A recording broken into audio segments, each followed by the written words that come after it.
This podcast is part of the No Phony Podcast Network, the home of independent awesomeness.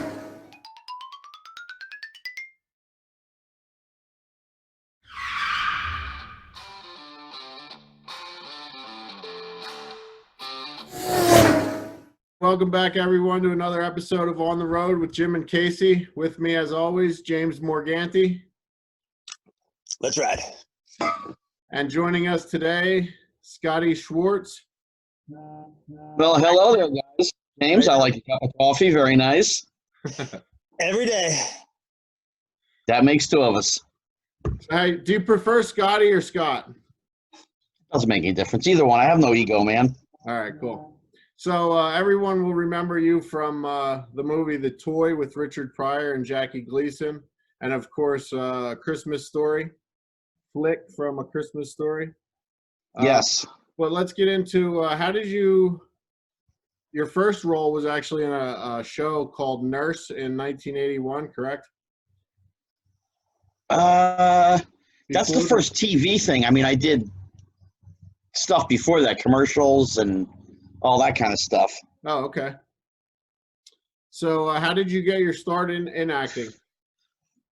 I was going to a film club in New York with my dad, and I was the only kid there, and it was for older people. I mean, they showed B-Westerns and the serials from the 30s, 40s, 50s, any kind of older movie.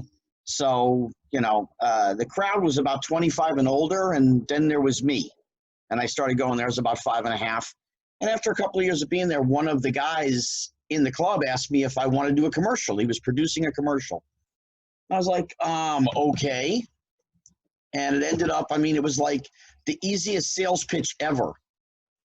He says, it's a Yoo-Hoo chocolate drink commercial, 3 days in Miami Beach with Yogi Berra from the Yankees. Okay, I'm in. Yeah, you're a big sports guy, right? Yeah, Yankees were my favorite team. Thurman Munson was my favorite player. Of course, I knew who Yogi Berra was. And it was a no-brainer. It was like, okay, let's go. And went, and it was a lot of fun. And the guy said, you're really good. I have a friend who's a casting director. She can introduce you to an agent, and you go from there. And that's where I started and met with her. And then I met with 2 agents. They both wanted to sign me. Ended up signing with one of them. And then kind of started it, and it was, here we go. That's awesome. So then The Toy with Richard Pryor was your first main starring role, right? Yeah. It was the first movie I did. I'd done Broadway and off Broadway and, a lot of other, over 100 commercials. And then I hit The Toy, the end of 1981 going into 82. Wow. So what's the audition process like for something like that? Because of what the film was, it's the rich, spoiled brat, son of Jackie Gleason, whatever. Their ad campaign went through Toys R Us. So they wanted to see a Jackie Gleason lookalike. That was the sales pitch. Okay. They literally had probably 9,000 kids that went into Toys R Us stores all over the States. And then my audition process was you start with what they call a cattle call, which is basically as many kids as you can fit in a room for several days. And there was just in New York, there were several thousand kids that tried out. And they did that in Boston, Chicago, LA.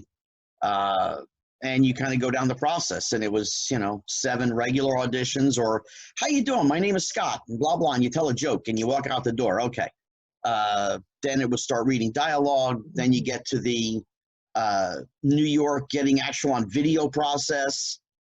And then they flew me out to California to do a screen test. And, 9 auditions and a lot of waiting and sweating and praying, and it happened. Wow. So where did you grow up at? Where was all this taking place at when you were a kid? I grew up in a not small town, but, reasonable sized town called Bridgewater, New Jersey. I lived in Somerville for a while, which was the next town over, but then I went in the end of 75. My family moved into Bridgewater, and, I stayed there up until past high school. Yeah, cool. Yeah, Right well, up we were by about- 20, we were about 27. 50. We were about 50 miles from New York City. okay. Right near 22 and 287. Bingo. I don't remember. Did I talk to you about this? How did you know that? Yeah, that was me on the phone. Okay. Yes. Yeah. Right. Yeah. I mean, We're from the East Coast. We live in right outside of Reading, Pennsylvania. yes. You know, it was a pretty easy ride into New York, and it's people talk about California traffic. New Jersey had traffic, not like it has now, but going through the Lincoln Tunnel or the Holland Tunnel, sometimes over the GWB, it could take a few minutes. Right. I mean, actually, there's one story that happened, and we had run late at one of the auditions, whatever, and we were leaving the city about 5:45, somewhere around there. And I had a pretty long day between school and then, going in, going out, whatever. And so I fell asleep in the car about 4 blocks from the Holland Tunnel. And it was, again, like 6:15-ish. And I got up. We had just gotten through the Lincoln Tunnel, and it was 8:30, and the Knick game was already past halftime on the radio. We hadn't gone 5 miles. Wow. And there were thousands of trips into Manhattan. I can tell you, it's like getting off at exit 14, which was Newark Airport. And all you do is just go up maybe about 6-7 miles to get to the Lincoln Tunnel. And it used to cost, it was like a quarter. And then it was 35 cents. Then now to go that like 7 miles, I think it's like $2.10. That's crazy. Since I moved to Austin a couple of years ago, is the bridge probably what, $20 now, or the tunnel? It's $20. $18. Yeah, I haven't been back to Manhattan. I used to have like almost like a residency at a couple of spots. I was a musician. I played for like a couple bands out there. And do you know Bleecker and LaGuardia, the part of that village part? I used to play the Red Lion all the time. See, I wouldn't know the club. There Yeah. was a pizzeria on Bleecker called Ben's. It was at a corner. Right, I don't know. Oh God, it was Bleecker and we actually had the rehearsals for the off-Broadway show I did was right there, Right. right down the street from Ben's Pizza off Bleecker. That's a few days ago, dude. Yeah, coming from PA, I mean, I played at Red Lion. I would do Bitter End, and then like afterwards, because you're usually done at like 2 a.m. The club's open till 4. Okay. Oh yeah. I've been single my entire life. I was like, all right, boys, we're going to Le Souk. I would go to this one place called Le Souk all the time. It was just like this cool club where people are. It's a hookah club, and it's all posh and everything. And luckily for me, I would already be drunk for free at the show that I was playing. So I would just go and hang out for a bit there. But the longest drive coming back, and this is in my younger days, okay, guys. I'm trying not to drink anymore, like I was as a kid, and I'm trying to pursue the righteous path. But anyway, I mean, it was so wild with pounds of women and everything. But anyway, every time I would be coming back. The longest drive ever is if you're sober. You know what I mean? Like maybe you've had like 2 beers all night. The sober drive back from New York to Reading that morning was always so bad because Jersey, there's just like nothing there through Jersey, and it was like a 2.5 hour drive. It was. You were also probably really hungover too on that drive. What'd you take, Route 80? You take Route 80? No, I would go. I would just go right back the 22. Get back on 22 and take 78 all the way down. Okay, well, 78 is a pretty boring ride. Yeah. 22, at least, there's stores and lights and stuff like that. Yeah, there's nothing on 78. People don't, unless you've been to the city, you grew up in the city, or you traveled there a lot. The wonderful thing about Manhattan is I don't care what time you're there. If you're hungry, there's a hot dog stand on every other corner at 3 o'clock in the morning, still waiting to serve you food. Yeah. Not There's now. nothing like a couple of kraut dogs in a knish at 2 o'clock in the morning. Yeah, not now. Not right now. So Scott, how old were you in the toy? How old was this? I turned 14 while we were shooting, but if I remember, they had told everybody in the press release I was like 11. Okay. You know, I'll just quickly interject this one. When I did Off-Broadway, I was 11. They put in the press release that I was 8 and I was playing 6. Wow. That's crazy. Yeah, I was a small guy. I graduated high school. I was a 97-pound senior. Wow. While shooting the toy, I was 4'5.5", somewhere around there. Yeah. I started out, I weighed 52 pounds. How Wow. tall are you now? Oh, I'm just a smidgen under 5'2". Oh, wow. Okay. Yeah, actually, I must have worn this for you, see? Right. Oh, there you go. go. There you go. So, your friends, or you knew, and you might have some inside information. Corey Feldman? Oh, Christ, really? Okay. You want to go there already? No. Well, I mean, we go deep here. No, okay? not yet. Not wait, yet. All right. Oh, So he's we're saying not leaving. yet. Not yet. We'll do that a little bit later on here. Yeah, I got plenty of other things. So I'm still on the toy. Jesus Christ. You want to get to Corey Feldman already? We'll get to him later. All right. So What do you want to know? after the toy, you stayed in contact with Jackie Gleason and Richard Pryor? Yes. Correct? Yes, I was friends with Mr. Gleason until he passed. I saw him about a year before he passed. I went down to his house in Florida and had a nice hour or so chit chat with him. And he was a complex guy. I mean, he was an egomaniac. That's what everybody said. He hated working with kids and animals. They told me that. You have to be proper with Mr. Gleason and this and that. And I was pretty freewheeling. I had a sense of humor. I knew who he was.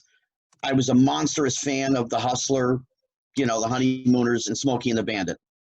And the day that I met him, I had actually already gotten the film. We were already down in Louisiana, in Baton Rouge. And he was friends with the Hiltons. And so his deal was anywhere on planet Earth where there was a Hilton, if he was there, he got the presidential suite. That was his thing. So we're in this meeting around this, 12, 14 person table. And it's me, my dad, Mr. Gleason, Mr. Pryor, Richard Pryor, Richard Donner, Ray Stark, Phil Feldman, the other producer, the people from the film. Okay, fine. And Richard Donner, the director, knew that I was a Gleason fanatic.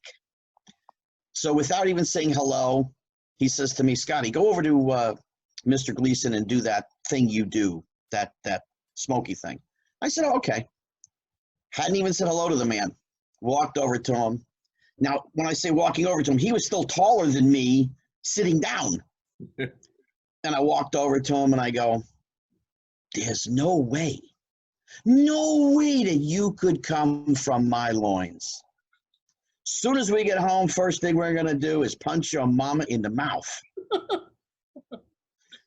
Imitation is the highest form of flattery.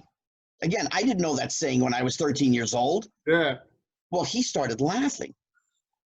And he goes, that's it? That's all you got? Well, you open up the can of worms, I'm going to walk in.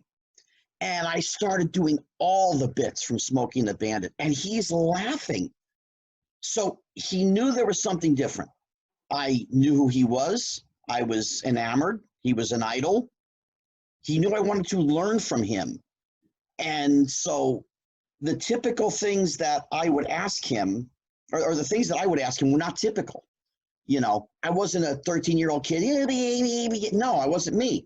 I'm like, what was it like doing The Hustler? What was it like shooting pool like that? What was the Gleason show like? Driving. I told him, I said, I know that you don't like to fly. So what was it, driving from Miami to New York? And he told me a great story about that. We talked about vaudeville. I said, did you ever get to meet George M. Cohan? Now, for those listeners who don't know who George M. Cohan is, he was one of the biggest writers of Broadway musicals in the zeros, teens, 20s, and James Cagney plays George M. Cohan in Yankee Doodle Dandy, which was one of my favorite films. He knew George M. Cohan, and he's telling me stories about this guy. So we got along great. It really, it was all a learning experience because I was very inquisitive. I was a people watcher and I was inquisitive. I asked questions, and he liked that. So, I mean, Mr. Gleason and I, we got along great. Like I said, about a year before he passed, I went and I saw him. Richard Pryor may be one of the greatest human beings to ever walk the planet. I mean, this guy, giving, sharing knowledge, educationally, the jokes, the stories, the saying stuff to me that you shouldn't say to a 13-year-old or 14-year-old for that matter. We would be sitting next to each other on the set, and he'd start pointing out women to me. What do you think of her? What do you think of her? And he would say, well, she did this to me. And I'd be like, oh, okay. And I wouldn't have a clue what the hell he was talking about. This is pre-puberty, virgin territory. I knew nothing. Well, it was always funny between me and Pryor. And we got about a month in or so. And all of a sudden at lunch, I would sit out with the crew or whatever. Sometimes I'd go to my trailer. And if I was in my trailer, inevitably every other day, there'd be a knock at the door, and it'd be a girl. And she would come in, and, we chit-chat or whatever. And, I mean, I like girls. You just go for it, so you get kissy face and whatever. This goes on for 2 months, okay? I got no clue. None. We had finished the film. This is years later. This was 6, 7 years later. Sitting in his house in California, in Encino. And I went over to the house, and he's flipping the stations, and the movie The Last American Virgin came on. I started laughing. I said, I remember those days. I remember all those girls that used to come to my trailer when we were shooting, and he just looks at me and he goes, did you think you were like Stud Muffin? I was sending them to your trailer. I had the greatest wingman of all time. That's great. That's awesome. So you would go see him then later when you moved to California, then at the Comedy Store and stuff in later years too? Yeah, when I gotten out to LA, it took me a couple months to get my bearing and all that. And then I started going over to the comedy clubs to see if I could see him. I wasn't even old enough to get in, but I told him who I was, whatever. I went to the Improv one time. I went to the Laugh Factory one time. I went to the Comedy Store, and the guy from the Comedy Store goes, oh, yeah, Richard comes in every couple of days. So it was like I put an APB out on Richard Pryor. So he calls me up one night, and he goes, hey, Richard just got here. And I was living in Studio City, which basically it was a 15-minute ride up over the hill. You get to the Comedy Store. At night, there's no traffic, whatever. And I walked in, and there's a room called the Original Room. There's the main room, which is the big room. Then there's another small little room called the Original Room. You go up the stairs, and I see the guy in the box office that I had talked to, and he goes, he's right around the corner. So I walked around the corner, and it was dark. There's a comedian on. And I walked around Richard. He wasn't paying attention to me at all. He's watching the comedian. And the guy got done, and I just kind of gave him a nudge, and I go, my God, they'll let anybody in here. And he looked down, and he saw it was me, and he's like, oh my God. Gives me a hug and a kiss. I never went home that night. We went to Mel's Diner right down on Sunset, had something to eat. We drove his car, or he drove his car. I was with him. We drove to his house. I said, hey, my car's still sitting in the parking lot. He goes, your car will be fine. We'll go there. You'll go get your car in the morning. And we ended up just BSing until 4:30, 5 o'clock in the morning. And we got up about 9:30. We had a cup of coffee and an orange juice, whatever. And then he drove me over and got my car. That's awesome. He was a piece of work. I mean, there's no other way to explain how wonderful this man was. You know, I knew what he loved. He knew what I loved. And the opportunities that came about because of things between us. He knew all the TV shows I liked. You know, the movies I liked, whatever. He calls me up one day. It was a Wednesday. I can't forget it. It was like 11:30 in the morning. He's like, what are you doing? Nothing. I come on over. And I lived 15 minutes from him. So I get over to the house, park in the parking lot. He goes, okay, come on. Where are we going? Doesn't matter. Let's go. So, I mean, this is like right out of a movie. It's the little white kid sitting in the passenger seat and Richard Pryor driving the white Rolls Royce. And we go down to Paramount Studios. He's not telling me anything, nothing. We get down there, you know, you get to the guard gate and it's, you know, oh, what's your name? Who are you here to see? All that nonsense. The guy looks at me and goes, oh, Mr. Pryor. Yes, sir. You go right ahead. Have a nice day, sir. So we get on the Paramount lot and we pull up to one of the sound stages. And on the sound stage, they would have a sign with whatever they were shooting. The sign says, coming to America.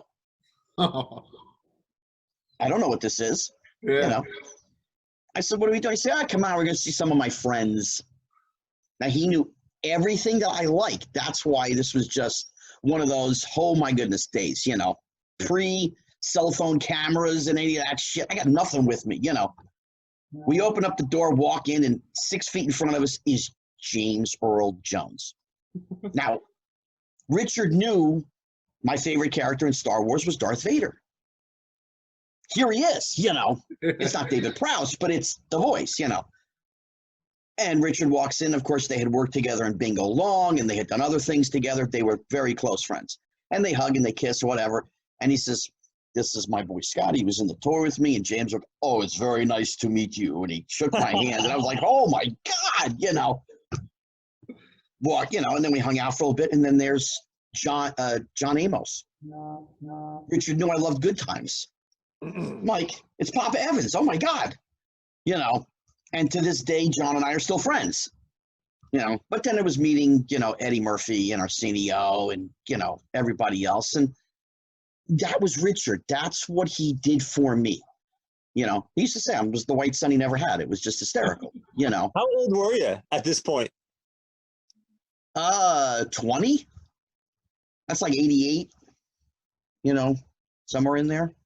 Yeah. You know, but again, I was small. It's a strange thing, you know.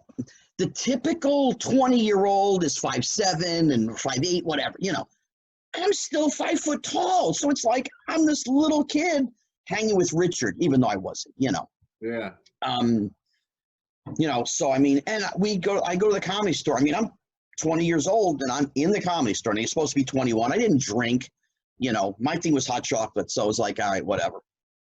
And I mean, I'm there with Richard, and there's Robin Williams and Jim Carrey and Finus Henderson and Roger Bear and oh God, I mean, Harris Pete, and just, you know, just this whole group of guys that were just incredible. Yes, that's my mother calling. I'll call her back. It was a great education. Sam Kinison, Andrew Dice Clay, you know, Pauly Shore, you know, and then I ended up getting a job there. You know, it didn't hurt that I was hanging with Richard all the time, you know, so applying for a job there was kind of like, you know, hey, give the kid a job. Yeah. You know? Yeah, I've been to the Comedy Store twice, and just walking into that place, like, you can feel like how fucking awesome it is. It's listen, I mean, I ended up working there for a year and a half, and it was 5 days a week. And I mean, everybody's coming in, you know, Arsenio, Eddie, Richard, Yakov Smirnoff, oh God, Roseanne Barr, you know, it was the who's who of whatever. Leads to probably one of the greatest nights in my life, in anybody's life. Okay. So I'm working the main room, you know, door, and I'm just seating people. This other guy, Paul Henderson, and I were working, and Richard was supposed to come in, but I didn't know when. I told one of the waitresses, hey, just let me know when he comes in. But okay. So Richard come in, I'm seating people. Okay, we had gotten done with that point. The show starts. So we just kind of got to stand there and just make sure nothing happens. So I tell Paul, I said, hey, I'm going to go in the back and say hi. So I go in the back. they have a little green room behind the stage, just kind of down the end of the hallway.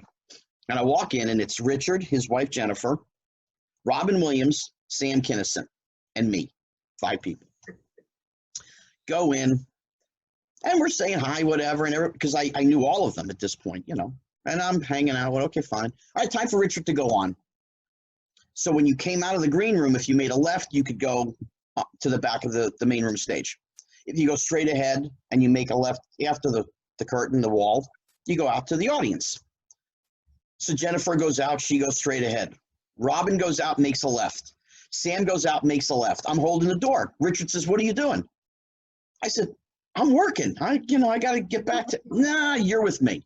He grabs me by the arm and he pulls me through the curtain.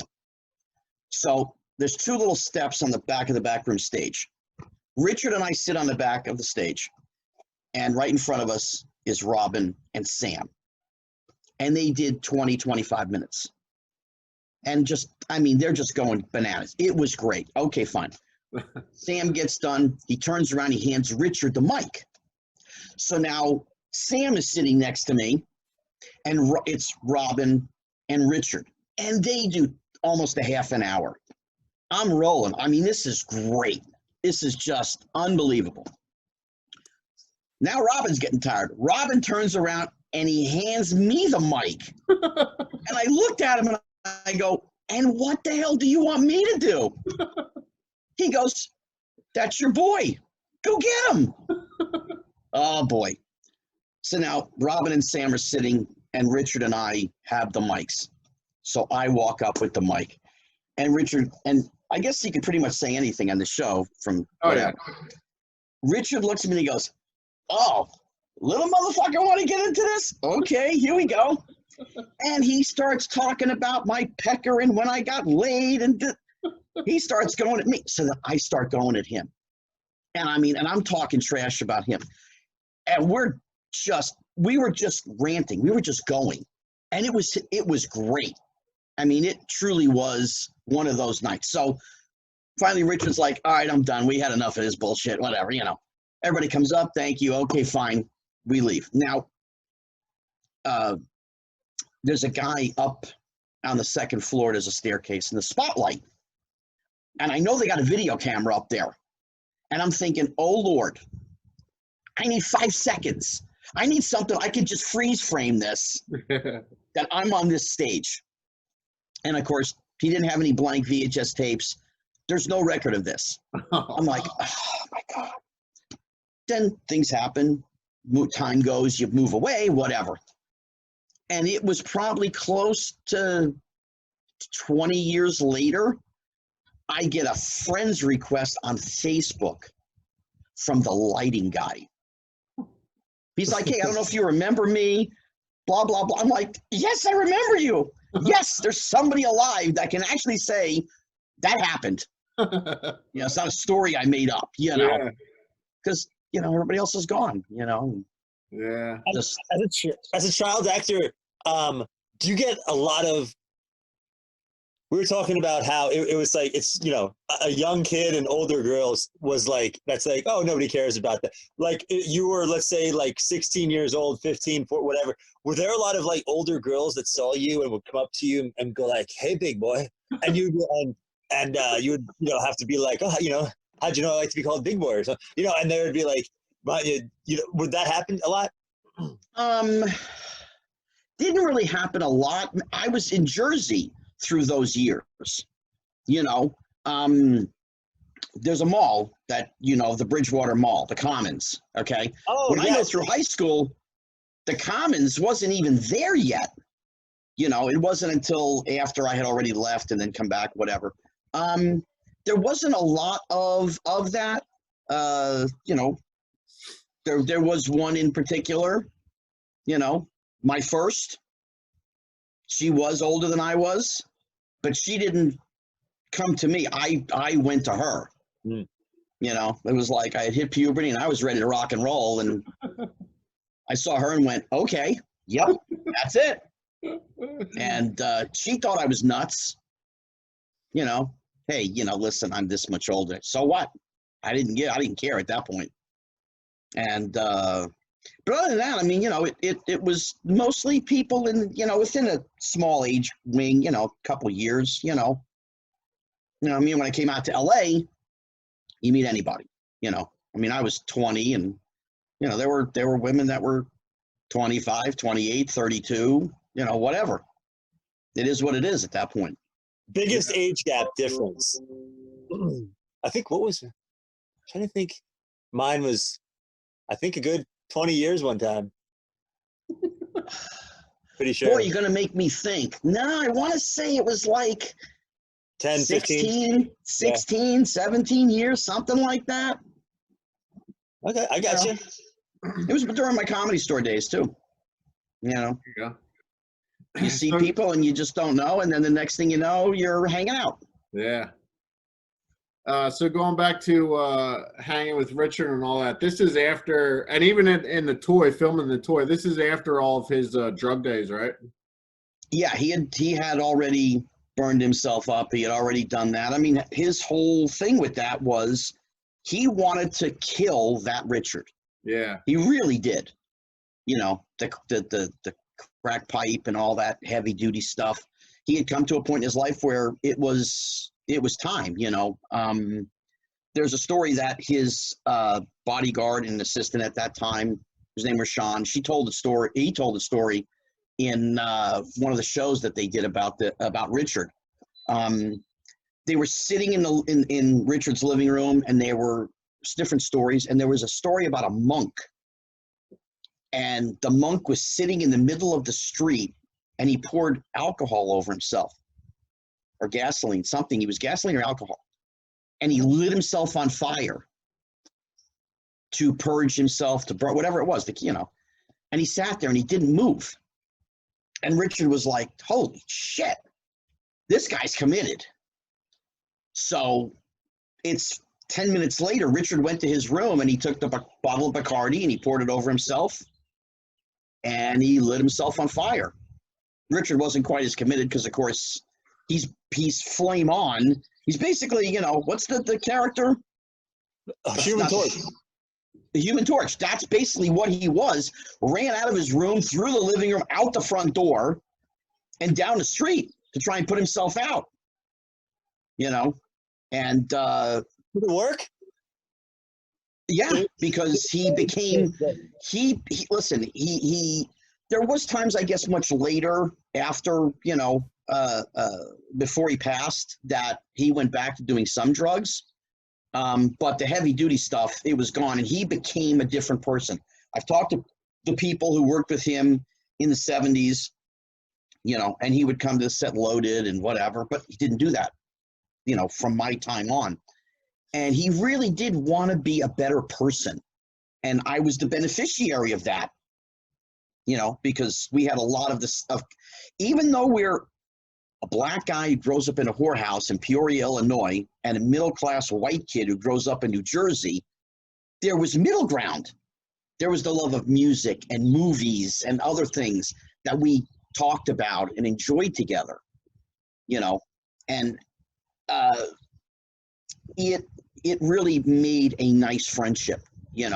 He was my muse. He was my teacher. I had every phone number of every house that he had. And he's like, you got a question, ask me. You want to know about women? You want to know about drugs? You want to know about booze? Anything in life. Call me on the phone and I will answer your questions. And that's how he was. That's awesome, man. What, when he burned him, so is that just does that actually burn the flesh, or is that more it just burns the outer part of your, you know what I mean? Like how some people, they can light their finger or something like that. Seriously? Or is that just go to Google and look at images, put up burned body. Yeah. Or put in, somebody is on fire. What does it look like? I mean, it burns everything, dude. Did it come back? I mean, did he heal from it? Was it deep burns or was he scarred? He burned 70% of his body. I mean, wow, I didn't know that. If you look again, you have to look carefully in the toy and the moving, especially. You could see his neck where, he had all of the scar tissue. Yeah. He had to have hundreds of skin scans And You know, graphs and stuff. the graphs, you know, He just didn't hide loads from of it. them. He didn't hide Loads of from them. it either. He talked about it in his act. Oh, he was 9/10 in the grave. You know, they gave him a very, very small percentage of surviving what he did to himself. But his inner self, his heart, his mind, it wanted to survive. You know, you can give up and it's all over. And he didn't. Yeah. That movie, Moving was funny. It was that was one of my favorite movies. There's much better than that with Richard. Much better. Brewster's Millions was great. He's shooting in New York. He's shooting in New York at the Plaza on 57th. And I think it's 5th or Park. I think it was 5th. And he called me up at home. It was like 8:30, 9 o'clock one night. And he's like, hey, what's going on? And we chit-chat. He's like, listen, I'm shooting in New York. I said, that's great. I'm going to school in New York. I was going to school at a place called Professional Children's School. And it was at between 9th and 10th and 60th, which is just basically almost near Central Park, you know, within a couple blocks. And why don't you come to the set? Come hang out. All right, who else is there beside you? I mean, I can hang out. Oh, we got this one. We got John Candy. Great. And I had a 11 by 14, what they call a lobby card, which was a movie card they used to put in the movie theaters when you went and saw a movie, scenes from the films. And I had a lobby card from Splash with John. And I brought it with me, went to school, and then took the bus across 57th Street, got off, and went on the set. And they're like, can we help you? I'm like, where's Richard? This is who I am. Oh, no problem. Go and see Richard. Got to meet John Candy. He signed my lobby card. I still have it. That's awesome. You know? Yeah. So speaking of autographs, I know you're into memorabilia and collecting autographs and stuff, right? Mm-hmm. And I've heard you tell a great story about, I know Gene Wilder and Richard weren't really speaking towards the end of Richard's life, but I heard you tell a great story about getting Gene's autograph. Could you tell that story? Sure. The thing is the drug time, which was stir crazy, you know, during that period of time. Richard had his set of friends, Gene had his set of friends. So they were close, and then they kind of separated. It wasn't there was dislike, it was just difference of lifestyle, so to speak. And this is, you know, 2-3 years before Gene passed. He agreed to do a private autograph signing for a company, for, you know, a group of people. And he wasn't signing anything with Richard. It was Willy Wonka, Blazing Saddles, Young Frankenstein. That was pretty much what he was going to sign, the stuff he would sign. Okay. So now there's a film called The Adventures of Sherlock Holmes' Smarter Brother, where Gene wrote it, produced it, directed it. It's him, Madeline Kahn, Marty Feldman. It's one of my favorites. Okay. But he's not supposed to be signing this stuff, you know. And then I have a 16 by 20 of Richard and Gene. It was from behind the scenes of Silver Streak. And they were sitting, it's during the train where they're kind of off and they've got blankets over them and they're laughing. It's a great shot. So I'm like, I really want to get these signed, you know. So what do you do, you know?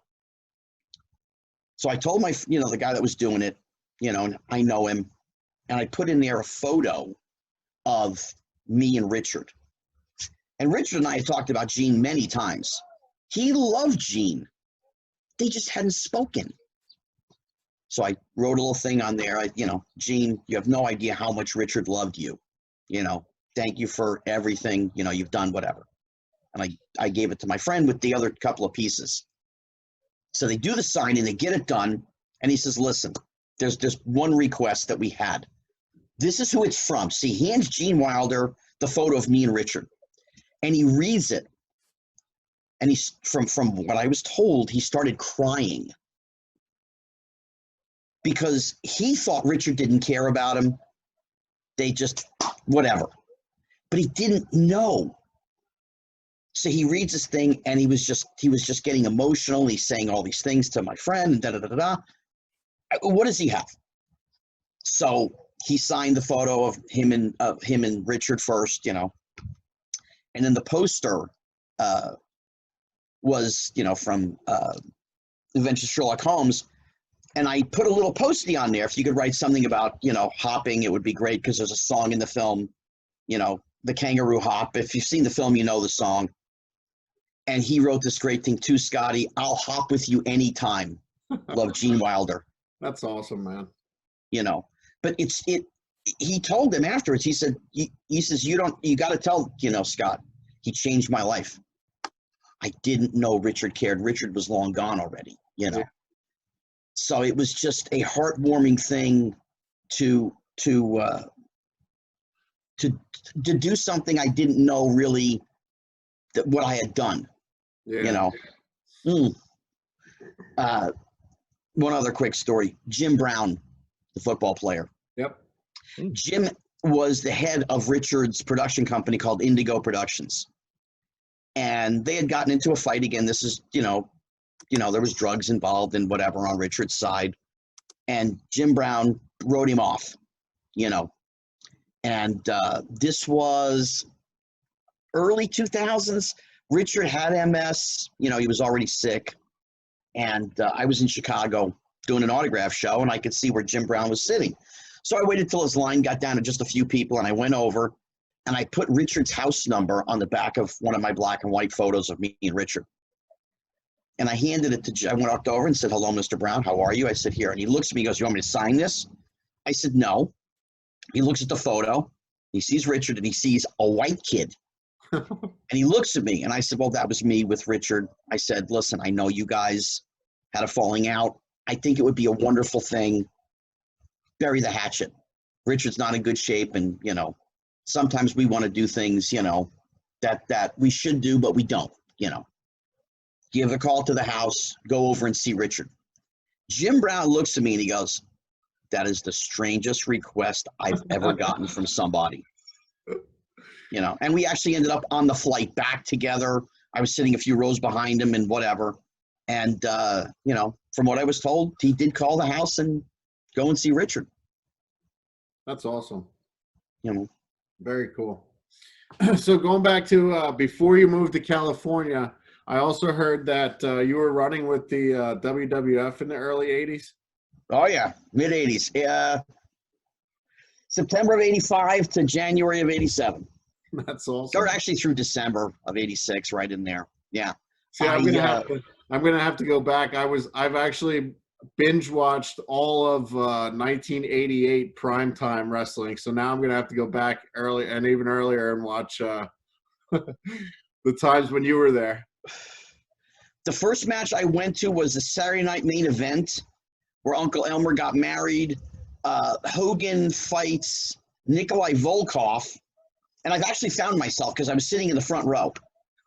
So I've actually got a shot. There's a shot, I think it's right after the match, and Hogan is standing there, and I'm like right there in the front row, right behind him, But I was at an audition, met Big John Studd. He was a fan. He loved the toy and invited me to the matches, and I went to that one, and then he brought me in the back, and I just started driving. So, the Meadowlands, Madison Square Garden, the Spectrum is where I started. Once I started hanging out, then it was, "Hey, why don't you come here? Hey, why don't you come there? You want to help with this?" I wasn't getting paid. I was not an employee, by any means. But everybody knew me, and they liked me being around, and I loved being around with the boys, with the gang. Quick inner story of all of this. There was a woman wrestler, Rockin' Robin Smith. Yep. She fought Wendy Richter, whatever. Do you know she grew up in Baton Rouge, Louisiana? She was actually an extra in the toy. Really?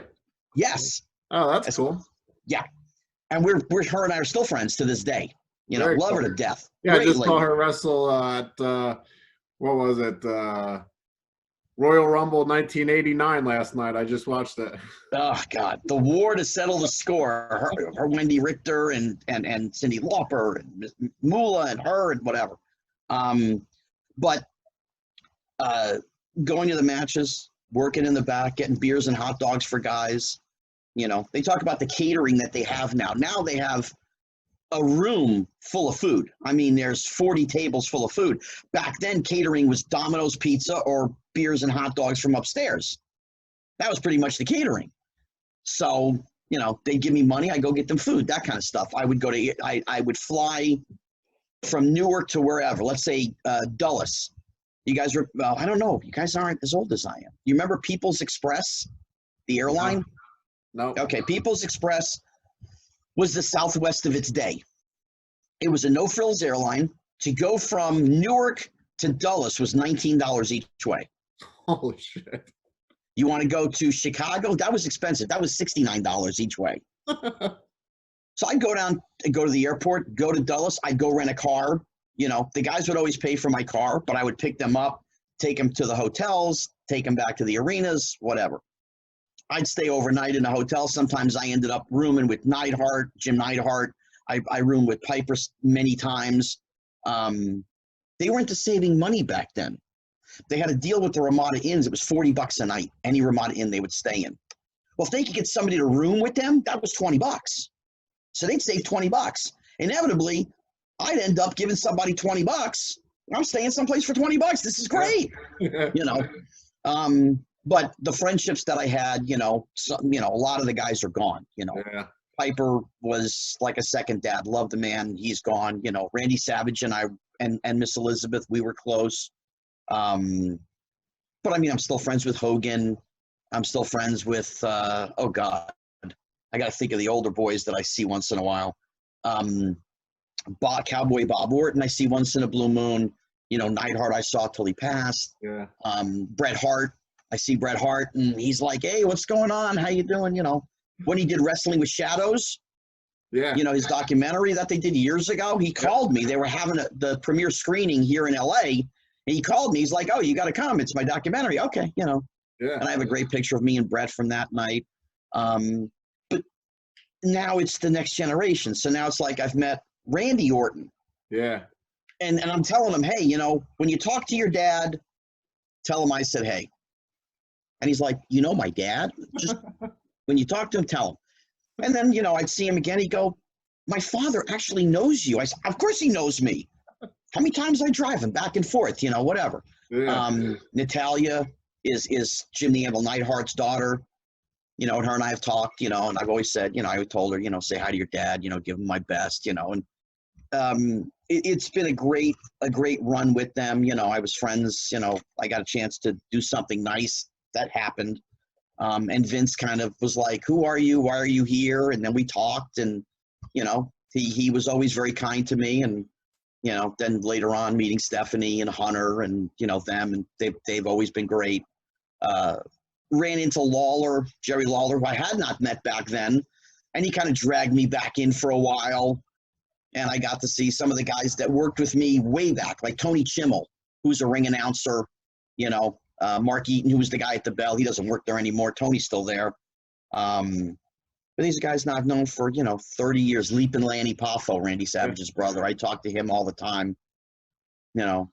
That's So awesome. it was a fun time, man. Yeah. You know, Hogan, you know, they were in LA, and Brutus Beefcake and I were friendly for years. And he calls me up and he's like, hey, you know, you coming over to the hotel? You're going to hang out, come to the matches? Okay, fine, you know.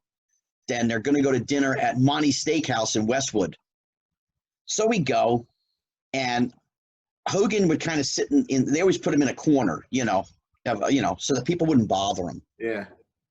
And he kind of sat in the wrong seat, so people were coming over. And after like the second person came over, I said, Hulk, change seats with me. You know, so he swapped with me, so I was kind of on the outside, he was on the inside. And people would come over, and I'd be like, hey, can you let the man eat after he's done? When we're leaving, he'll take a picture, he'll sign an autograph, whatever you want. Just let the man eat, you know. Whatever. And Hulk's like, you're good at this. So I play blocker, you know.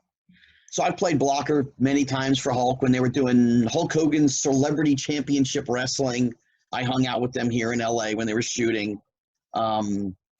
You know, it's really fun because it's part of my childhood, and because of the fame that I had or have, however you want to look at it, I made some really cool friendships with these guys, you know, and If I go down to Florida and go down to Tampa, I have, Clearwater, I have open door policy at Hulk's house. He's like, anytime you come down, just knock on the door, brother. You just come and see me. Okay.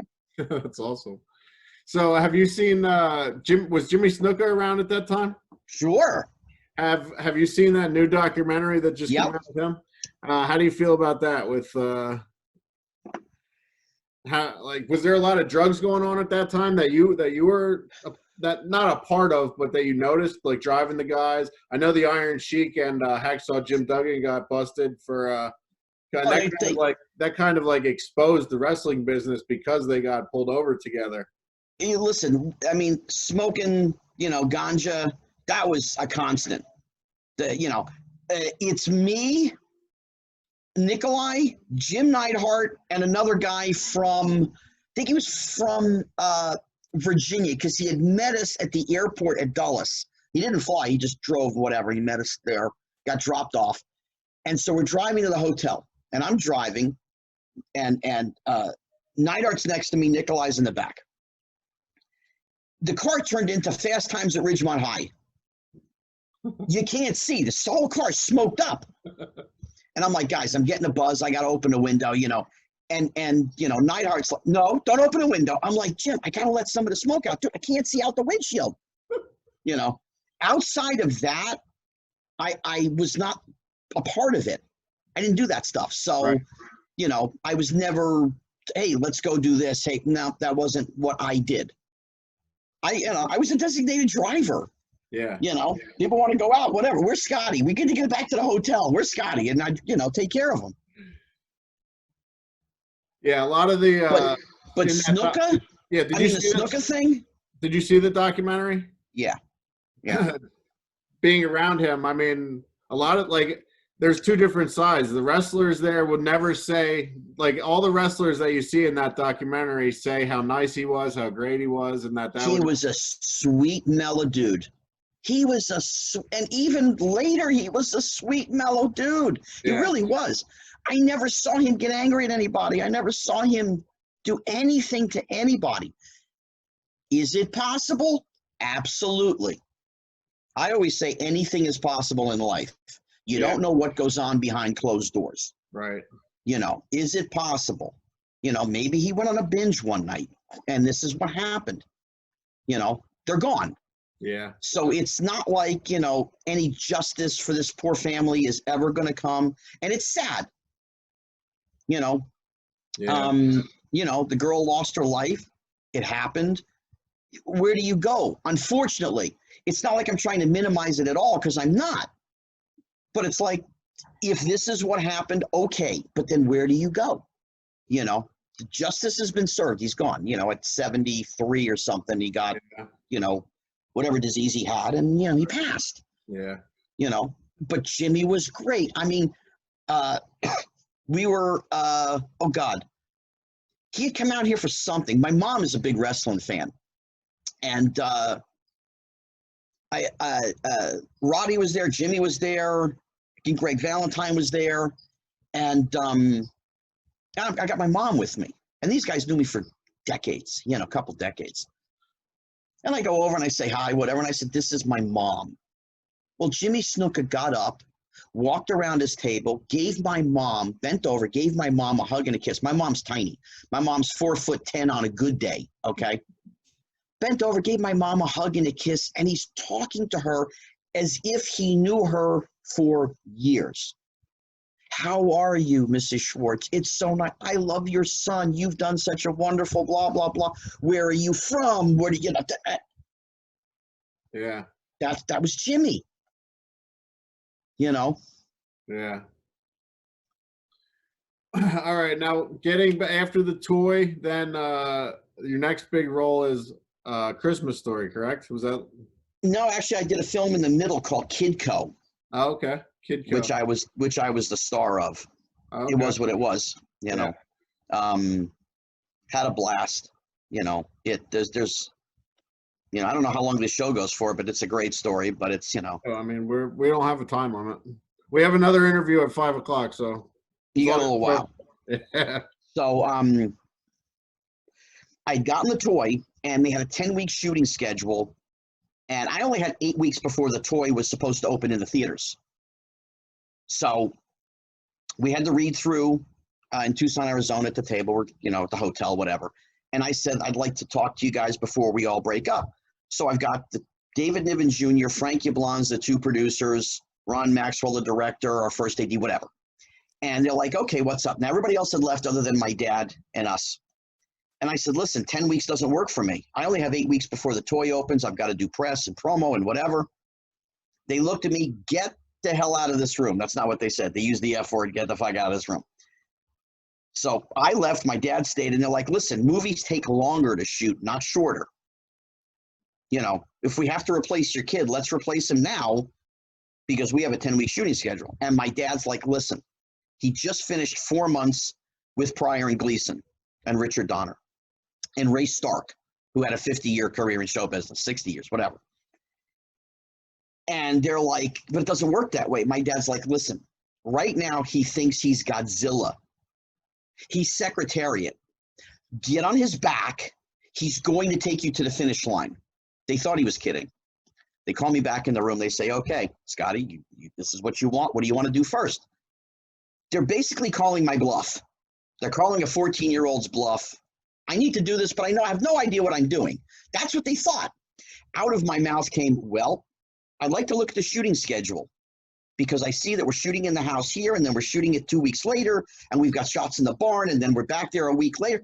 This stuff doesn't make sense. Let's move stuff around. Well, they looked at me. Sure. Because if I can get this done in the time frame I can get this done, I'm going to save them 20% of the budget. Yeah. Okay, kid, this is what, sure, let's see what you got to offer. So okay. So I sat there with the first AD. We redid the shooting schedule. I'm doing overtime every day. I am bringing it every day. Bang, bang, bang. I mean, here we go. There was one scene I was having a problem with. I went and talked to the guy who was my dad in the film, Charlie Hallahan, who you would all know from The Thing with Kurt Russell. Yep. He's the one whose head comes off the table, grows the legs, and runs away. Okay. That's Charlie Hallahan. So he helped me get through this one scene. Needless to say, we wrapped filming, principal photography, as they call it, on December 10th, 1982, which was the day the toy opened in the theaters. Wow. And the first part of our wrap party, they had bought 4 rows in the theater in Tucson for opening night of the toy and brought everybody there as the beginning of our wrap party. Then we had the barbecue on Saturday. Sunday, my Tushy was home, flew home, and was doing press and promo for the toy. Wow. And then, 2 weeks later, I met with Bob Clark, who is the director of Christmas Story. Or a week later, I met with Bob. And easiest audition ever. I walked in. It's just me. My dad waited outside. I go and I talk to Bob. We're bullshitting for 10 minutes, 15 minutes. He says, I didn't have any lunch. You want to have a hot dog? We were in Manhattan. Yeah, you're asking me if I want a hot dog. Sure. We went outside, me, him, and my dad. We went and took a walk, had a couple of hot dogs, come back. He goes, it was really nice to meet you. I said, do you want me to read any dialogue?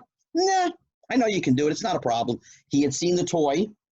He just wanted to meet me, see if I was a regular kid, if I wasn't one of the robots, program robot. No, nice to meet you. We left there. We walked 7 blocks up to my agent's office. She goes, what did you do? I said, well, we went and we talked. We had a hot dog, and that was it. He told me it's all done. She goes, whatever you did it right. He called already. You got the movie. That's awesome. That was it. Wow. Now, in A Christmas Story, was your tongue really stuck on that pole? Does that really happen? You really are a young guy, aren't you? No, I'm messing with you. No, it was, there was a real pole, but then there was a piece of plastic they had put over it with a little hole, which acted like a suction tube, because they had a tube in there down into the snow, into a motor. Okay. Like a Dirt Devil motor from the old little vacuum cleaner things that were like this big. Yeah. And it just acted like it was, that's all. That's all it was. Movie magic, man. Movie magic, brother. You betcha. That's awesome. So then after the Christmas Story, you moved to California, correct? No, I was after high school. That's Christmas Story ends in, I get back March of 83, and I didn't actually go to California until January of 87. Oh, okay. I did it, the middle, I do A Time to Live with Corey Haim, Liza Minnelli, Jeff DeMunn. I did other things during that time period, but not any big films. Yeah. All pretty much in and around New York? Yeah. So then No, we shot A Time to Live, the thing with Liza and Corey Haim. We did that up in Montreal. Oh, okay. So then you move to California and you move into Alyssa Milano's parents' house. Yeah. A few months before I had come out, there was an award thing called the Youth in Film Awards back then. Now I think it's the Young Actors Awards or whatever. And I had actually won an award for The Toy years earlier. They never thought I would win. It was a popularity contest in California, basically, amongst the kids. And I wasn't one of them, so they never thought I would win. I win. Nobody even called me. And it was a couple years later when a friend of mine said, hey, I think you actually won something at that thing. You got to call these people. So I called, and we ended up at that Youth in Film Awards. And before Alyssa had gotten Who's the Boss, she was a New York kid. She was a New Yorker. So we did 100 auditions together. It's the brother and the sister, So her mom was friends with my dad, from chit-chatting, sitting at auditions. And when I was going to this thing, they said, well, who do you want to give the award to you? The only person I really knew outside of Corey Haim was Alyssa, and I was going to, and I was going to LA. I didn't know where I was going to end up yet. But during that award thing, the parents talked and whatever. And Alyssa's mom is like, yeah, if he wants to come out and just, stay someplace and, get his feet wet, sure, and then move on, and you move on your merry way. There was an incident that happened. It was my fault. I took responsibility. And, it was like 10 months in, so I moved on, nothing with Alyssa. It had nothing to do with her. It was just something I did, stupid kid shit. Okay, it happens. And I move out. But during that time, a lot of people lived in the same area. So it was Corey Feldman, Corey Haim, Brian Bloom, Kirk Cameron, Scott Grimes. They all lived within a couple miles, so everybody would hang out. So you moved out there, obviously, to start trying to get more acting roles and stuff? Yeah. To get into the business in California. My agent in New York had no LA connections at all. Okay. So I also read too that you're into the memorabilia and collecting and all that stuff. Mm-hmm. And you started something with Don Russ with like celebrity trading cards. Yeah, I was always I've been a baseball card guy since like 1975 was my first year buying Topps cards, whatever. And I would go to the National Sports Convention. I'm meeting all the company people and all that because I was who I was, and people are fans, and I kept seeing the same autographs. How many Dan Marinos, Brett Favre, Barry Sanders, Barry Bonds, Frank Thomas, whoever. And yeah, you had Mickey Mantle and Joe DiMaggio and all those guys, whatever. And I'd come up with an idea to do, celebrity cards. Why not? And I knew a lot of people. And I actually went to Upper Deck first. They ended up doing a different kind of insert series that I helped them with. But Donruss, I met with them, and I met with the head sales guy, and he's like, you got to put together a presentation, and I did a presentation to the CEO and all those people, and they're like, great, let's do it. And we did a series in 2007 called Americana. And then 2008 was Americana 2, and then there was another one called Celebrity Cuts, Americana 3, So, while I didn't design the cards, I didn't design the packaging, none of that, I was a big facilitator of getting them celebrities to sign the little stickers for the trading cards. So it was sort of my baby, as I say it. And I had a blast. We had some great people in there, between Burt Reynolds and Dom DeLuise and Carrie Fisher and Mark Hamill and Tiffany, William Shatner, You know, there's just a laundry list of people that I was doing signings with. You know, Ron Howard, you know. So it was a lot of fun. And then there's another company called Leaf. They're out of Texas. They do a series called Pop Century, which was kind of a follow of what Donruss had done. And I've helped them throughout the years, you know, getting some of the autographs for them. Cool. So going back to when you moved to California, I heard you talk about these soda pop parties. Mm-hmm. Can you tell us Alfie Soda Pop. Can you tell us a little bit about that? They were run by a guy named Alfie Hoffman and the head of New York Seltzer. It was really a promotional thing for New York Seltzer. The guy was Randy Miller. And we would all go to the Hotel Roosevelt on Hollywood Boulevard. It was once a month on a Saturday night. And it was just for kids in show business. You know, it wasn't a fan thing. They did have photographers there from the different teen magazines and all that kind of stuff. But I mean, it was a who's who of all the kids in Hollywood because they got to meet their peers. They got to hang out. Everybody got to meet everybody. You know, while I knew some of them, I certainly didn't know all of them. I didn't know Kirk Cameron until I met him there, you know, and I was only out a short time because I was with Alyssa and she would go, so I would go, you know. I would drive my car, her mom would drive her, you know. Corey Haim's mom would go with him. Scott Grimes' mom would go with, you know, Scott. And it was a fun place. You know, we had karaoke things. We did sing-alongs. It was, you know, lip-syncing contests. You know, it was just a group of kids to go hang out. No drugs, no booze, no nonsense, you know. There have been a lot of things that have been said about it, you know, years later, and, you know, that are false. You know, the person you brought up before, James, you know, Mr. Feldman. That's what I wanted. That's what I was where I was kind of going with that. I have to go to the restroom, so you guys get into it. I'll be right back. Okay. So he had stated that there were men in suits who were there, and they're pedophiles, and they were looking at the little children and whatever. No, the men in black, the guys in suits, they were off-duty police officers who were the security for us. They were the ones making sure we were safe. My thing about him is that, like, if you want to expose something, truth can't be hidden. You know what I mean? Like, and I think if people are doing bad things, I mean, like, for sure, but he hasn't said one person's name yet, or any, like, I mean, he claimed some people. I think he claimed that Alfie Hoffman, but like, I don't think he's ever come out and said.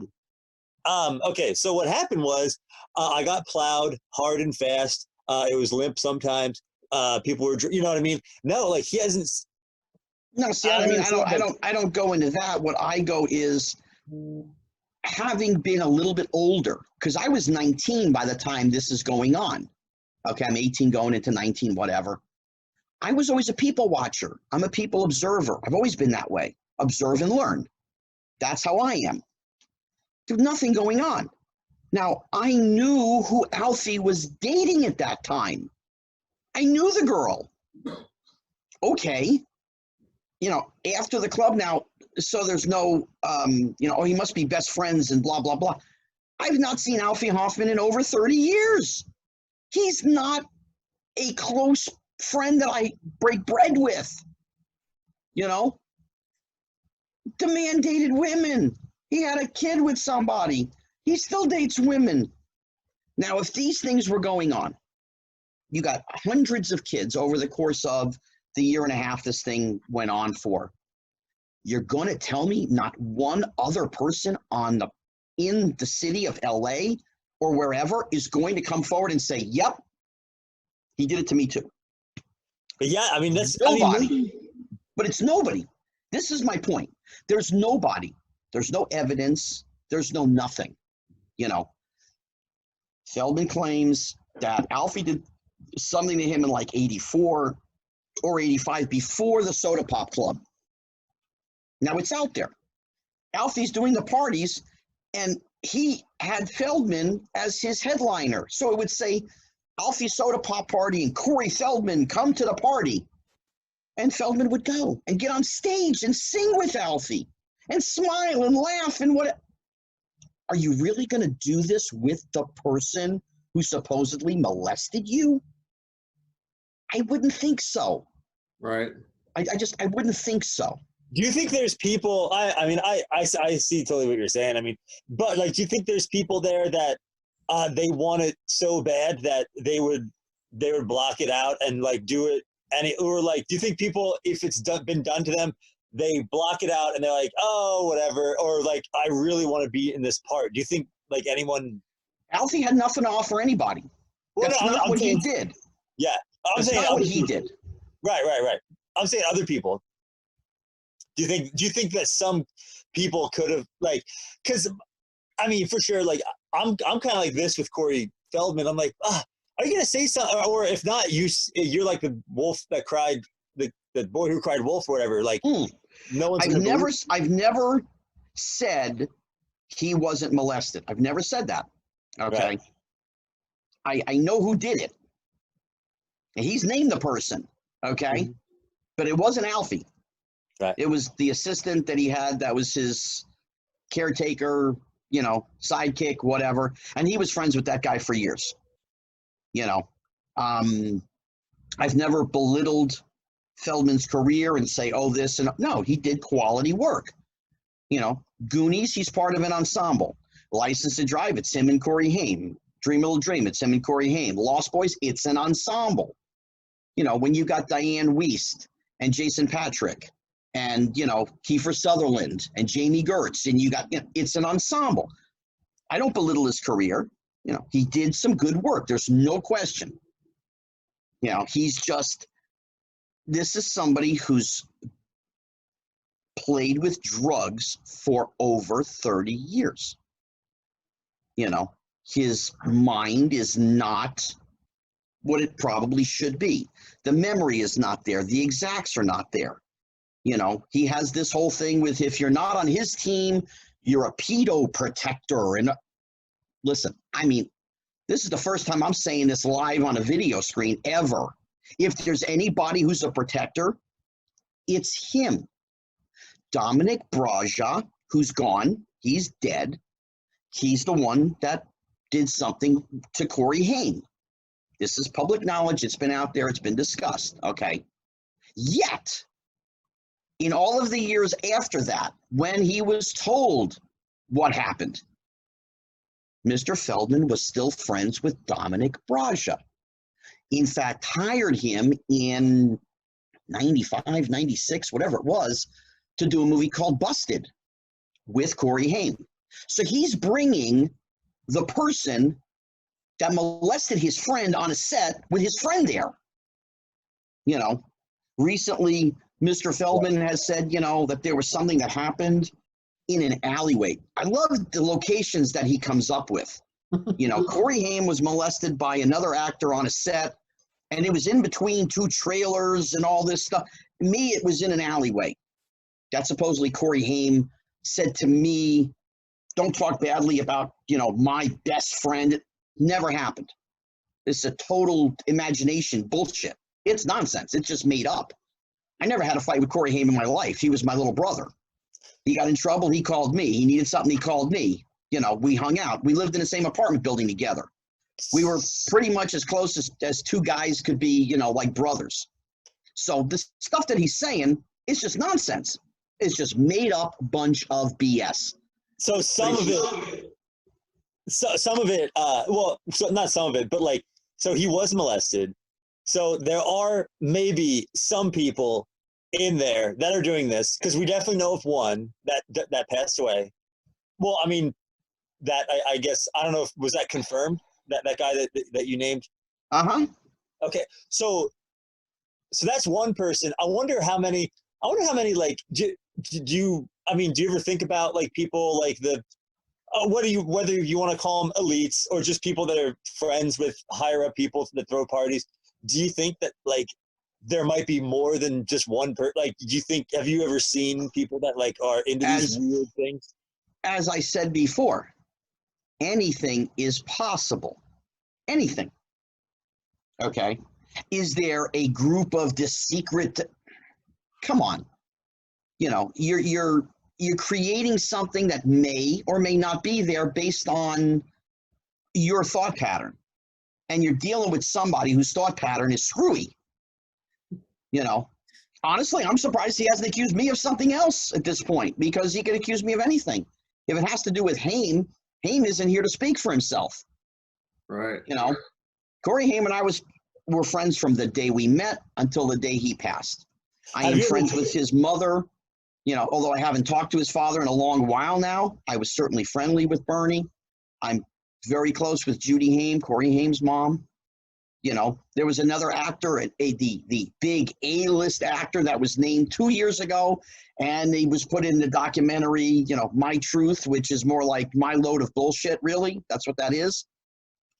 Didn't Corey Haim date Erica Eleniak, right? Was that wrong? Possible. Well, Nicole Eggert, he did. Nicole Eggert. I'm sorry. Yes, that's right. Yeah, Nicole Eggert, he did. I remember Erica Eleniak. I remember Erica Eleniak, gorgeous. She's a wonderful woman. She's still gorgeous. You know, she's a pal. It's like, okay. But no, so have you, so you've hung out with Corey at parties? Feldman. Yeah. Have you ever seen, like, at the time that, when you were hanging out with him, was that after he's claiming that he was molested? Oh, sure. Did he ever tell you? He's like, dude, this guy spread my butt cheeks open. No. So wait, are you talking about Feldman or Haim? Feldman. No. Okay. Never had that discussion with him. Even after the time that he was saying he got molested. Yeah, no. This was not. Listen, we were pals. Okay. Right. It's not like he called me up, hey, let's go to dinner.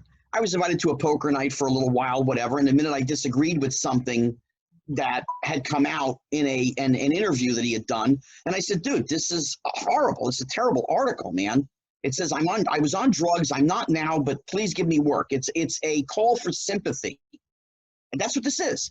Well, he didn't agree with me, and that was the end of that. I stopped getting invites to poker night. Whereas Corey Haim, hey, what's going on? You know, come and hang out. Let's go to dinner, lunch, whatever it was. You know, if he wasn't agreeing with mom or dad, whatever it was, mom at the time, he stayed at my house. I cooked for the kid. There's a different friendship. There's a different love there. There's a difference in personalities. Haim was generous, kind. He was a good-hearted person. Didn't have a bad bone in his body. Feldman is about Feldman is about Feldman. Everything he does, it's about him. You know, he has Michael Jackson syndrome. He feels he's Michael Jackson. Any PR is good PR, you know, and that's the way he's lived. Right. You know, the friends that he's had, he's a user. If he can't use you for something, you're not a friend anymore. You're not in the clique, you know. And he's still on drugs?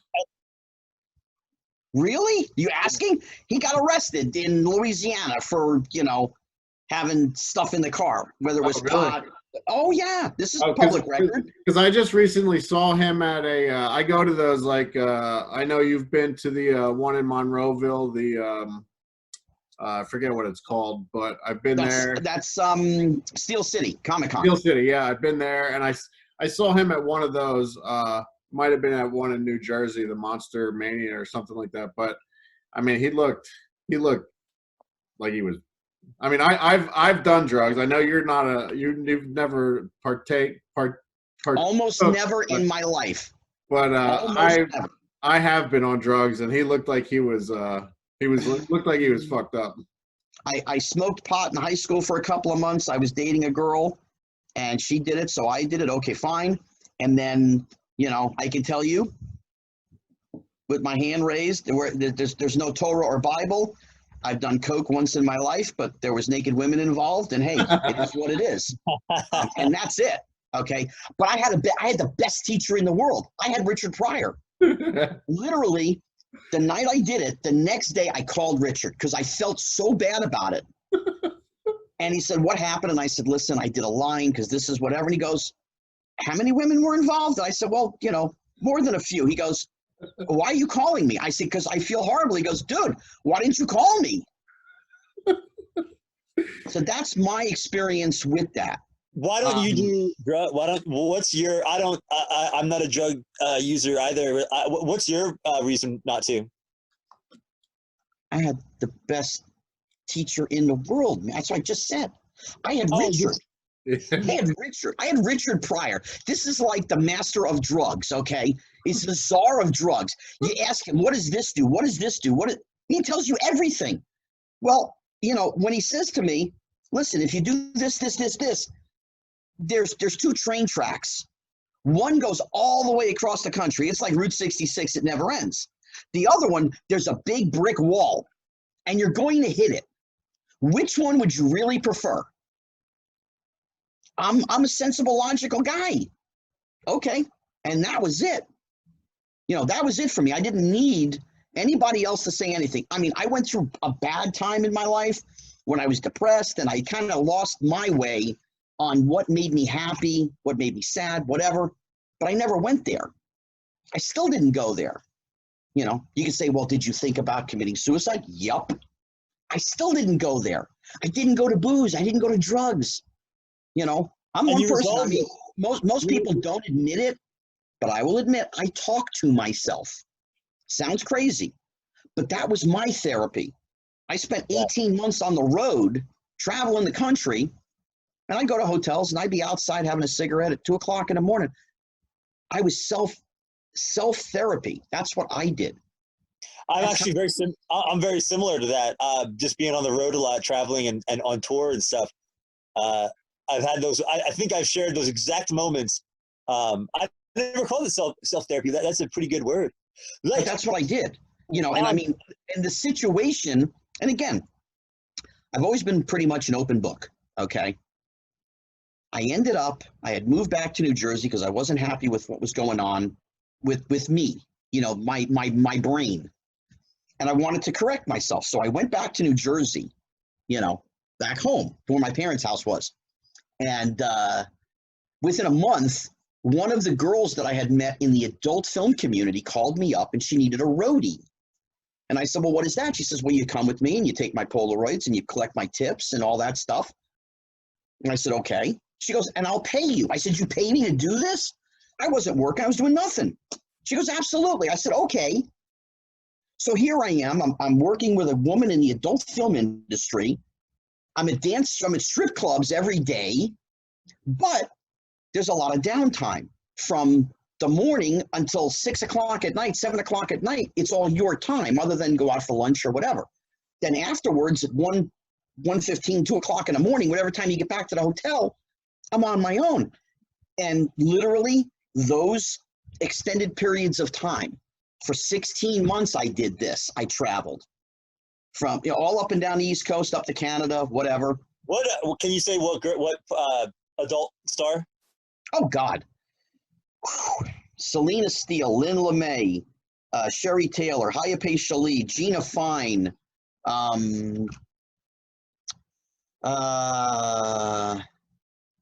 There's another one I know in there, and it's just it's not coming into my head. But those are the main ones.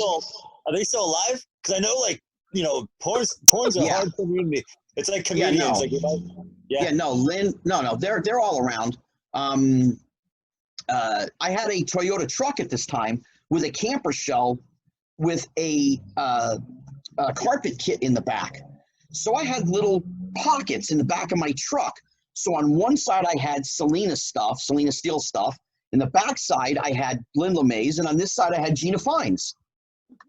And this is where we're going. We're going to whatever it was, the Fuzzy Grape in Massachusetts next week. Okay, we're going to the thing in Chicago. Okay, I can't remember the name of that club. But then there was like Studio 4 in Windsor, Ontario, or the $1 Million Saloon in Windsor. And I mean, I'm all over the place. But it gave me time to work on me. And it was, an amazing experience to break down who you are, what you want out of life, what makes me happy, what doesn't make me happy. So for me, even though I'm in that situation, I was using it for a different purpose. Is that how? I mean, I read here you're into adult movies then. I mean, that kind of happened. No. I just met people at the Comedy Store and started meeting other people. And then it was, hey, do you want to be a PA?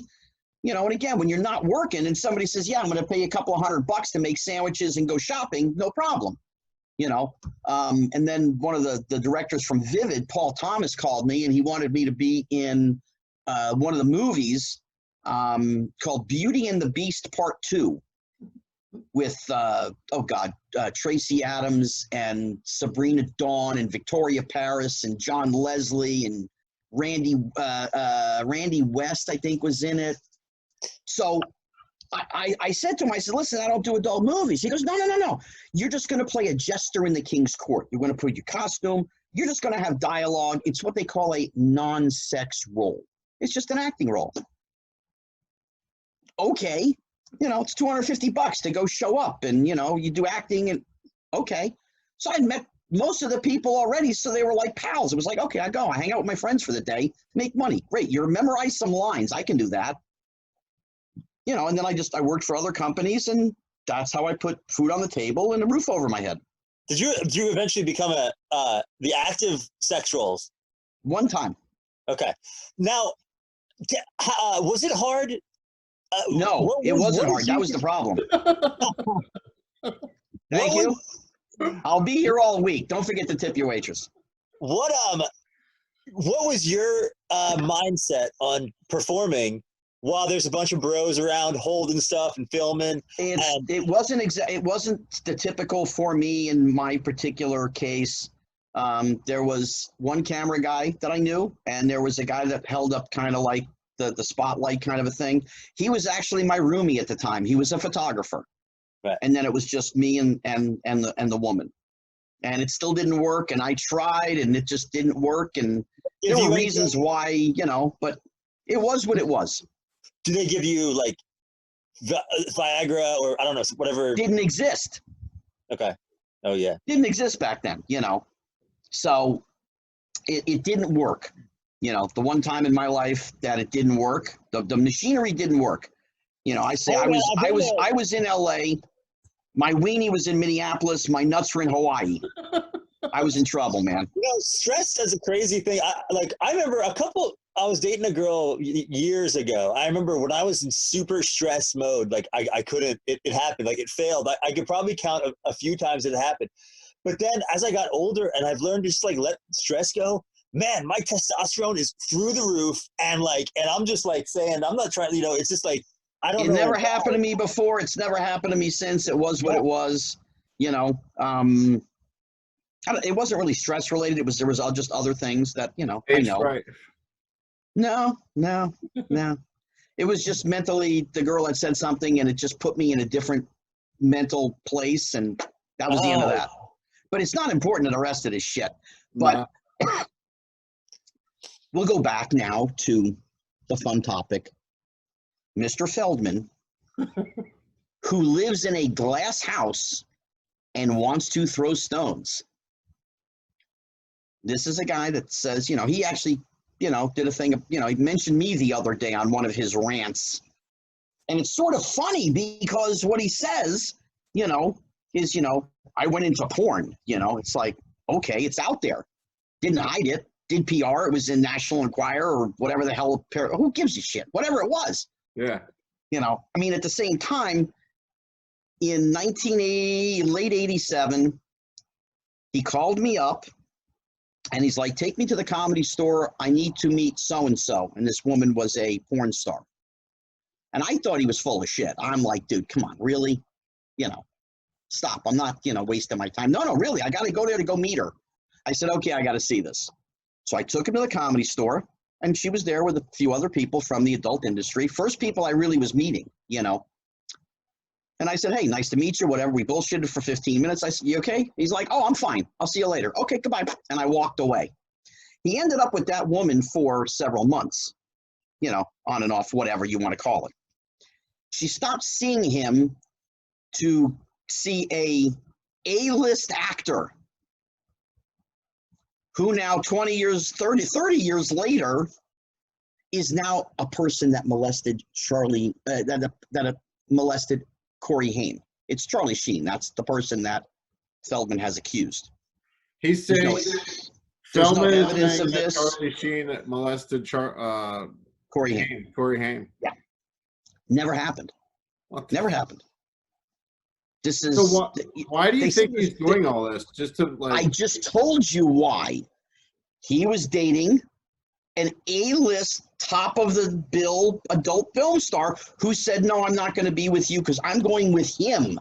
But it was 30 years ago. I mean, why? That's irrelevant. Hatred runs deep, man. You got to know who you're dealing with here. You're dealing with. He's a psychopath. Do you think that? I mean, yeah. He's definitely falls short in the glory of the Lord. But do you think that,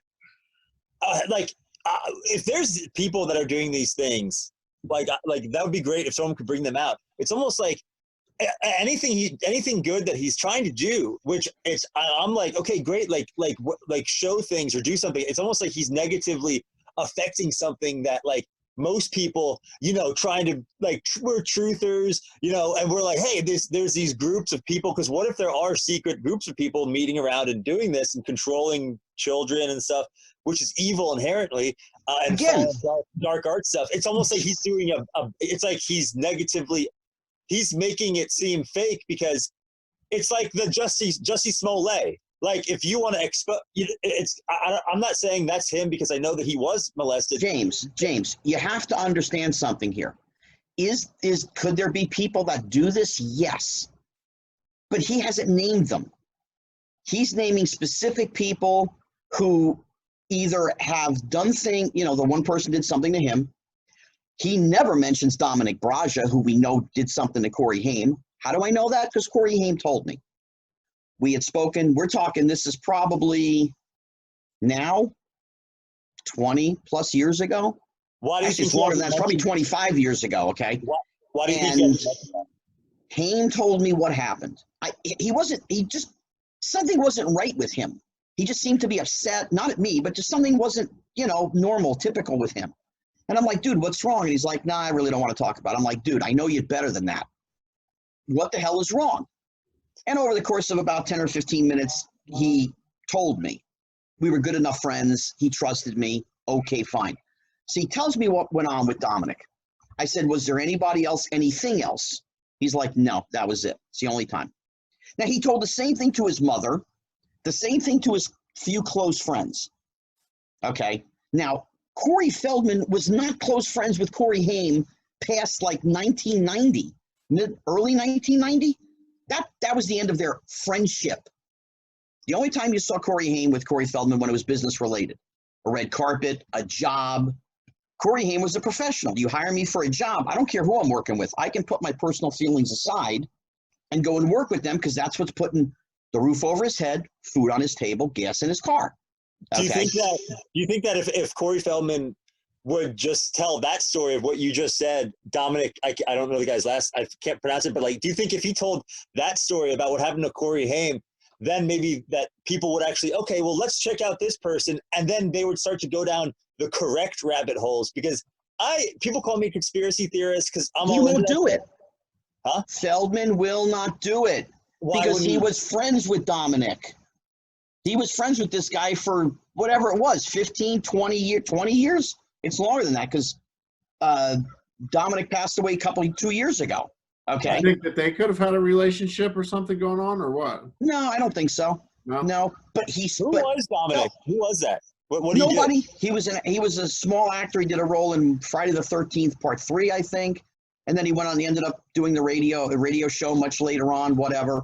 But he's the one that sells the story about Charlie Sheen to the National Enquirer. And it's decades later. And Haim is gone. Now, if you know this, why didn't you say this in 1994, 95, 96, 97? I mean, we just keep going until 2009 or early 2010 when Haim is still here, so he can speak up and say, yes, this happened. No, this didn't happen. That's why? That's why? It's a bullshit story. Okay. Now again, let me dive into this because you want this info. Yeah. At the time, while shooting Lucas, Charlie Sheen had a girlfriend. Oh God, I can't remember her name. Shit. Oh fuck. I think it's Dolly. I think he was dating a girl named Dolly. At the same time, he's having affairs, not affairs, but, relations with extras on the set of Lucas. At the same time, he has a monster crush on Kerry Green. Okay. He's like 19 years old, 18, 19 years old at this point. Okay. So you're going to tell me that he's having relations with all these girls. He's got a girlfriend. He's got a crush on Kerry Green, but he's going to go fiddle with Coreyhaim in the middle of two trailers out in the open. I don't know if you guys have been on the movie set, but there's normally 70 to 100 people walking around. Now, if you want to make the story make into sense, you could say, oh, he took him in his trailer. Or he said, hey, let's rehearse for tomorrow's scenes. Come to my room at night. No, that's not what Feldman alleges. He says in the middle of two trailers. This makes no sense. You're going to tell me nobody saw it. Nobody heard anything. Nobody saw anything. Coreyhaim's mom is there, or Coreyhaim's dad is there, or Coreyhaim's sister was there. They're all there on the set at the same, give or take. A couple times the mom was there with the daughter, whatever. So you're going to tell me all of this happened, nothing gets said, nobody hears anything, and 20-something years later, or longer, actually, because that's 84, and this was 2018. That's 20, how many years later? 24 years later, Haim is gone. Now all of a sudden, somebody who had nothing to do with it, now all of a sudden they're exposing the story. This whole thing with my friend said, you've got to tell my story if something happens. There's nobody in their 20s or 30s who says if something happens, tell my story. That is the biggest load of bullshit I've ever heard, ever. I mean, I can see what you're saying. Like, I almost think of it, I wonder how many of the sexual harassment things that actors to women were the same thing of girls that either they're coming out 20, 30 years later saying, I mean, obviously everyone kind of knew the Harvey Weinstein thing, but I wonder if how many people that happened to with girls too, you know what I mean? And that it's been going on. Hollywood has had the casting couch since the early 1900s. You go all the way back, Mary Astor, Clara Bow. These were women during silent times, and they talked about the casting couch. It's not anything new. It's what went on. I'm not defending it. I'm just saying it's what went on. Okay. Right. Yeah. Listen, you are nobody from nowhere. You come to Hollywood to become a star. You meet a producer. It becomes a negotiation. That's what it becomes. I have something you want. You want money and PR behind you to make you a star. I wish to have relations with you. You make the decision one way or the other. If you say no, then it's no. Now, of course, what Harvey Weinstein did, ruining careers and shit like that, that's just way wrong, The other part's a negotiation process. Again, I'm not defending any of it. I'm just saying that this is what's gone on. Has there been homosexual relations, gay relations? Absolutely. Do you just kind of have to go back and see things as things happen with different people, who they were friends with, who they lived with, and that's all. That stuff is you can kind of figure out the pieces of the puzzle yourself. I remember every time something weird happened with me, if something weird ever happened when I was a kid, I always told immediately, even in my, a teenager, I don't understand, people that they would say this 30 years later, they were scared but maybe what if they wanted the job really bad and they're like, you want a hand job right now underneath, you know what I mean? Or something. And they'll get it. What you're laying out is a negotiation. That's what you've just laid out. If the girl, if the man or the woman, girl, boy, whatever it is, says no, then they move on. Weinstein couldn't let shit go, and that's what got him in trouble. Rose McGowan has said stuff. Mira Sorvino has said stuff. So there's all of that. I'm not saying it's right in any way, shape, or form. I'm just saying this is what's gone on in Hollywood, and everybody knew about it. It's not a secret. It's not, can't say anything. No. Right. It's just, it is what it is. They should fix it the right way. I think instead of having people come up with stuff to just do it, you know what I mean? have people come in and do it honestly. I mean, yes, Listen, but it will, because people, are people. They're gonna people who have talent are going to rise above. People who may not have talent, we're now in a different generation. Now we're in the generation of social media. Now, I mean, realistically, it's not even a matter of talented or not talented. If you have 50,000 followers, 500,000 followers on social media, 1 million followers on social media, you're somebody. But if you're 20 years old and you're a woman and you have boobs and you have a good body, you're going to have people following you. That's just how it goes. Sex sells since the beginning of time. You know, there's a big thing of why child stars develop into adult stars. There are a few that have monstrous amounts of talent and have done it that way.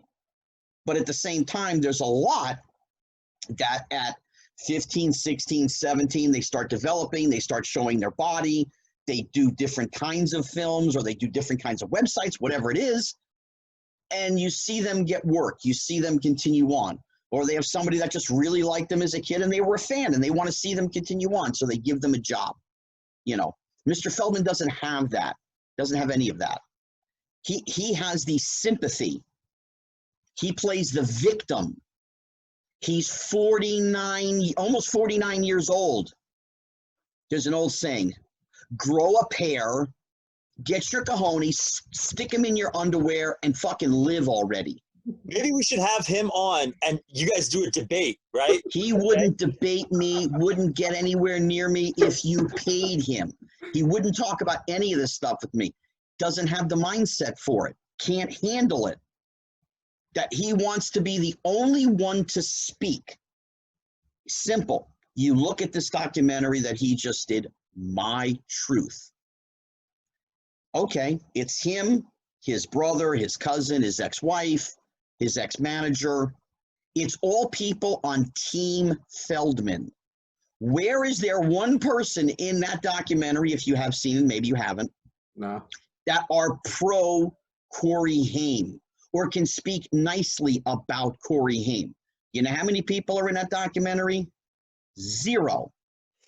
You know, I have seen his music video. With, Come on. All right, hey, we got to wrap this up. We have another Zero. interview in 3 Can't minutes. sing. He can dance a little bit. I give him that. He can, I mean, he's got Michael's moves and all that crap. You know, but the singing thing, you know, just about anything on planet Earth I'd rather listen to. You know, goats and cats getting it on I'd listen to before I would listen to that shit. Well, thanks for getting to the bottom of a lot of stuff about that. That's Yeah, man, we appreciate you doing this, and I'd like to talk to you more. I have a lot of other questions for you, but we have to wrap this up. We have another interview coming up in 2 minutes. But well, I'm sorry we got to end it here because this has been fun, and you know, there's been people, you know, why are you coming forward and saying this now? It's because it's enough. You know, Coreyhaim's mother has put up with 10 years of listening to this. She's a grieving mother who's not had a chance to grieve in 10 years. Not a moment's peace. The kid can't rest in peace. Feldman needs to shut up. It's enough. Talk about yourself. You want to play the victim card, the sympathy card, play it on yourself. Leave Coreyhaim out of it. The problem is he has nothing without Coreyhaim. That's his problem. He has nothing. And that's sad. Yeah. You know, I'm comfortable in who I am in my life. It was time for somebody to step forward and somebody who was there. I was there. I was a part of all of it, in the middle of all of it. So I know what the hell went on. You know, Charlie Sheen, I haven't seen 5 times in the 30 years that I've lived in 33 years I've lived in California. This is not my best friend. I'm not protecting him. I'm not protecting Alfie Hoffman. I'm not protecting Judy Haim. I'm sticking up for them because this stuff is just a load of bullshit. Plain and simple. Notice I'm not crying. No, you know, no. Logic, reasonability, being sensible. Shit never happened. Nobody else has said it because Haim can't be here to talk for himself. Right. All right. Well, thanks a lot for coming on and helping us get to the bottom of things. Tell everyone where they can find you at, Scott. And can we get you have the? I'm not a big social media guy. I mean, I have a Facebook page, which is mostly for friends and family. I have some fans on there, whatever, you know. That's about it. I have an Instagram. I don't really use it. I have a Twitter. I don't really use it. That's just not what I do. Yeah, I know I know you do a lot of con appearances and stuff, but with none of that, with the state of the world right now, with the state of the world right now, none of that's going on. So do you have anything set up where people can get like an 8x10 signed by you or anything like that? If they look, I think you can Google it. I think I am doing a private signing for a guy. He's going to get some stuff and then send it to me. So just look up Scott Schwartz private signing. I hope it comes up, you know, in the links in Google or whatever you use, Bing, Google, whatever. You know, beside that, I'm trying to survive like everybody else. I hope everybody stays well and healthy and do the right thing and social distance and wear a mask and all that kind of crap. You know, I don't wish, you know, any of this crap on anybody. One of my friends, his brother passed from it, you know, so, you know, it's just, we're in a bad place because of the situation. But we're going to get through it. We're going to survive. Things will get back to semi-normal pretty soon, let's hope. You know, I'm more of the glasses half full than glasses half empty kind of guy. Keep it positive. All right, man. Oh, for sure. Well, thank you again for doing this, man. Yeah, send me the link so I can put this up. Absolutely. And I'll send you an email, too, because I want to schedule you on my other show, too. So sounds good. All right, brother. Thank you very much. You got it. Take care, everybody. Be well. Stay safe. You too.